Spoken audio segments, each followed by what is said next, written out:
전 세계에서 가장 많이 팔린 보잉사의 대표 기종에서 동체 균열이 생기는 문제가 발생했습니다. 우리나라에서도 여객기 10대 중 4대가 이 기종인데요. 정부는 9개 상공사에 전수조사를 긴급 지시했습니다. 오늘 이슈인단에서는 불안감이 커지는 이번 사태 해결책은 없는지 또 LCC 업계에 대한 고민까지 이야기 나눠보는 시간 가져보도록 하겠습니다. 관련해서 여러분들의 다양한 의견도 들어보겠습니다. 100원의 이용료가 있는 샵 3698로 문자 보내주시기 바랍니다. 도움 말씀 주실 분 소개하겠습니다. 한국항공대 경영학부 허희영 교수입니다. 어서 오십시오. 네, 어서 오세요. 교수님 지금 이제 미국 항공기 제조 업체죠. 보잉사에서 제작한 이 B737NG 넥스트 제네레이션이라고 하던데 동체 균열이 발생을 했습니다. 전 세계에서 53대가 운항이 중지됐다고 했는데 동체 균열, 그러니까 항공기 몸체에 금이 갔다 이런 정도로 이해를 해야 되는 건지 아니면 좀 더 심각하게 봐야 되는 건지도 좀 알고 싶거든요. 그 동체에 금이 갔다고 하니까 선뜻 보기에 근데 사실 그 내용을 보면 그 동체와 날개를 연결하는 부위에 그 사람으로 말하면 이제 몸통과 팔을 연결하는 그 위에 갈비뼈 부분에 그 7mm 정도의 그 균열이 감지가 됐어요. 그러니까 아주 작은 부분인데 그러나 그게 지금 화면에 보이네요.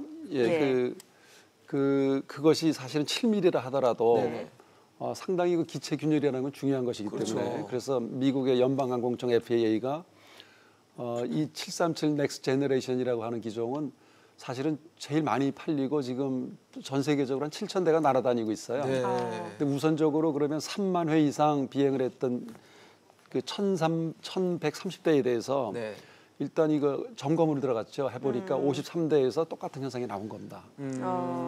그래서 지금 이 기종이라고 하는 거는 그동안 아주 베스트셀러 기종이었는데 의외로 이제 기체 균열이 이번에 처음으로 나타나니까 제작사 보잉은 물론이고 전 항공업계가 긴장하고 있는 거죠. 근데 특히나 이 기종을 LCC 저비용 항공사에서 많이 쓰고 있다고 하는데 그 이유가 따로 있나요? 이 737 기종, 그러니까 이제 그 저비용 항공사는 주로 중단 거리를 운항하게 되고 보통 이제 150석에서 200석, 그 5시간 이내 거리를 주로 이제 수익 모델로 하는 항공사를 우리가 LCC라고 하는데 세계적으로 보면 737 기종이 제일 많고요. 그다음에 에어버스에는 이제 320, 321 기종이 이제 2개가 있는데 이 저비용 항공사들은 기종을 단일화해서 하나의 기종으로 해야 그 가성비를 높일 수 있거든요. 정비라든가 인력의 운영이라든가. 그러니까 지금 이번에도 우리나라도 이제 이번에 그 3만 회 이상인 그 비행기가 42대였는데 그걸 점검해 보니까 이제 9대가 발견이 되었는데 그 LCC 업계에서 사실은 아시아나 항공 계열 항사들은 그 737 넥스를 쓰질 않아요. 엔진을 쓰지 않고 반대쪽에 있는 에어버스 320 시리즈를 쓰거든요. 그래서 그러면 에어부산이나 에어서울도 안 쓴다라는 말씀이시죠? 거기는 이제 3사는 해당이 안 되고 나머지 5개 항공사가 이제 여기에 해당이 되는 경우죠. 사실 이번 동체 균열 사태가 불거지면서 사람들이 걱정을 하는 건 당연히 안전이겠죠. 그럼요. 사실 1년 사이에 그 737 맥스라는 보잉사의 다른 기종이 사고가 나면서 추락을 했고 또 수백 명이 목숨을 잃는 사태가 벌어지다 보니까 혹시 잘못되는 거 아닌가 이거 너무 걱정된다라는 시선이 있는 것 같거든요.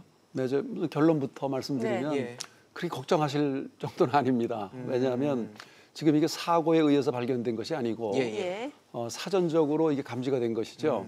근데 이제 두려움은 피할 수 없는 것인데 작년 10월에 그 737 맥스 그다음에 금년 3월에 또 에티오피아 항공 그러니까 라이언에어 에티오피아 항공이 연이어서 그 기종에서 맥스 기종에서 바로 대형 사고가 났고 인명이 346명이나 사망을 했으니까 안타까운 일입니다. 근데 그 기종에 비해서 이 기종도 차세대 기종이긴 하지만 이거는 이제 원인이 다르고 그래서 지금 아주 빠르게 이 원인을 규명하고 대체하는 그 조치가 지금 이루어지고 있어서 아주 작은 부분이라도 가능성이 있다면 취향은 일단 운항은 정지되는 것이니까 우리 이용객들이 비행기에 대해서 너무 두려움을 가질 수는 없습니다.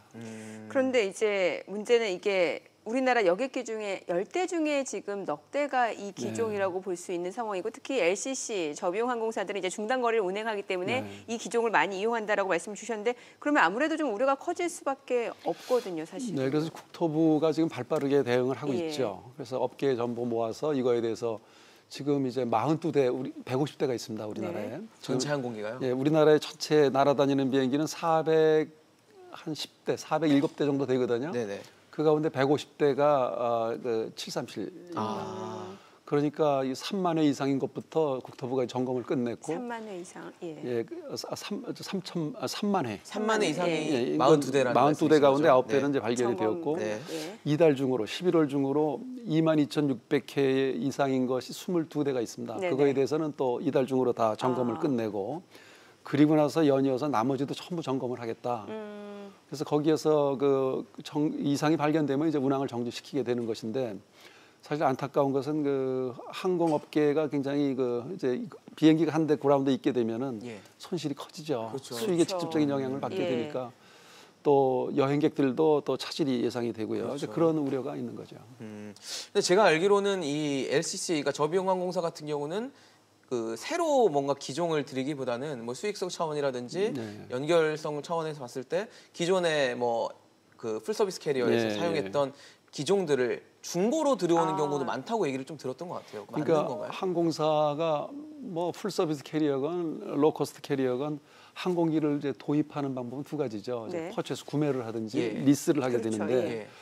우리나라의 그 LCC들 6곳은 그동안 대부분이 거의가 최근에 이제 그 구매가 조금 이제 저 계약이 맺긴 했지만 제주항공이 다 리스로 했어요. 그러니까 리스료라는 게 이제 새 비행기로 리스를 할 건지 몇 년 쓰던 그렇죠. 거로 할 건지에 따라 리스료의 차이가 있으니까 이번에 보면은 좀 우리나라가 상대적으로 좀 이게 발견율이 높아요. 그러니까 1,130대에 비해서 우리는 42대 가운데 네. 많은 비중이 그러네요. 높게 예. 나타난 것은 좀 우리가 기령을 좀 오래된 것을 리스로 도입해서 운영한 결과가 아닌가.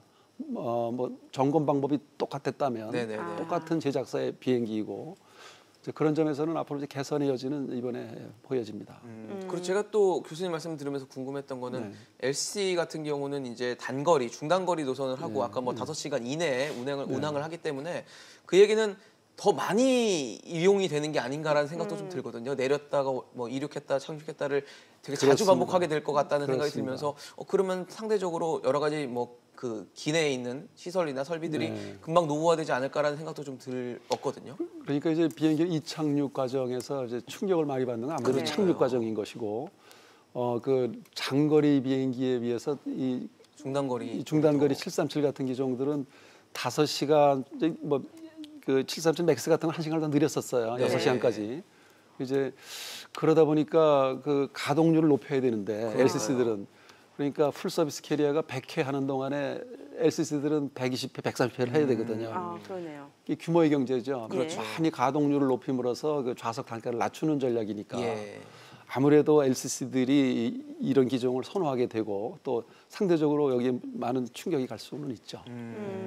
최근에 그 제주항공 회항 사건이 있었단 말이에요. 네네네. 그러면 이게 균열 문제가 불거진 이 보잉 737 넥스트 제너레이션인 것으로 밝혀졌어요. 그러면 이걸 제주항공 회항 사건하고도 이게 좀 연관이 있다라고 볼 수 있는 그게 이제 건가요? 공교롭게 737 800이었는데요. 737, 800. 예. 네, 이제 NG 계열이죠. 예. 그러니까 NG 계열은 737 600, 700, 800, 900까지를 예. 말하거든요.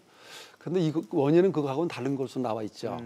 그러니까 조정 계통에 지금 그거는 제주항공 측이 밝히는 것과 보도된 내용하고 좀 다릅니다. 뭐 소프트웨어 얘기도 나오고 막 그랬던 뭐 것 소프트웨어 같은데. 결함을 얘기하니까 이건 굉장히 중대한 문제인데 네네. 지금 현재까지 나오는 걸로 보아서는 소프트웨어 중대한 오작동이 아니라 기계적인 그 조정 계통의 버튼의 미작동. 그래서 좀 단순한 걸로 보여지는데 이것은 아마 지금 사고조사위원회에서 지금 규명하고 있을 겁니다. 네. 아무래도 이 뭐 항공기라는 게 안전과 워낙 이렇게 네. 중요한 그렇죠. 부분으로 연결이 돼 있고 사실 뭐 비행기 타보신 분들은 이제 뭐 터뷸런스라고 난기류만 와도 좀 많이 두려워하시거나 예. 걱정하시는 분들이 많기 때문에 이런 안전 문제가 굉장히 예민할 수밖에 없는데 아까 조사 대상을 3만 회 이상 운항한 지금 비행기에 대해서 조사를 했잖아요.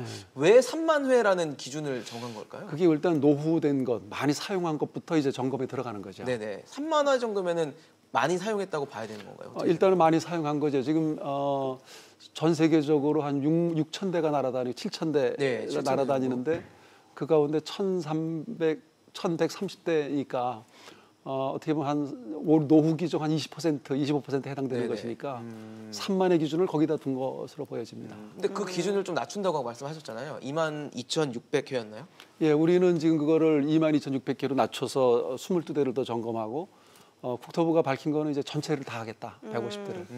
그러니까 운항 횟수에 상관없이, 상관없이. 예, 다 해보겠다. 예, 그래서 예, 안전성을 예. 체크를 하겠다라는 그렇습니다. 거죠.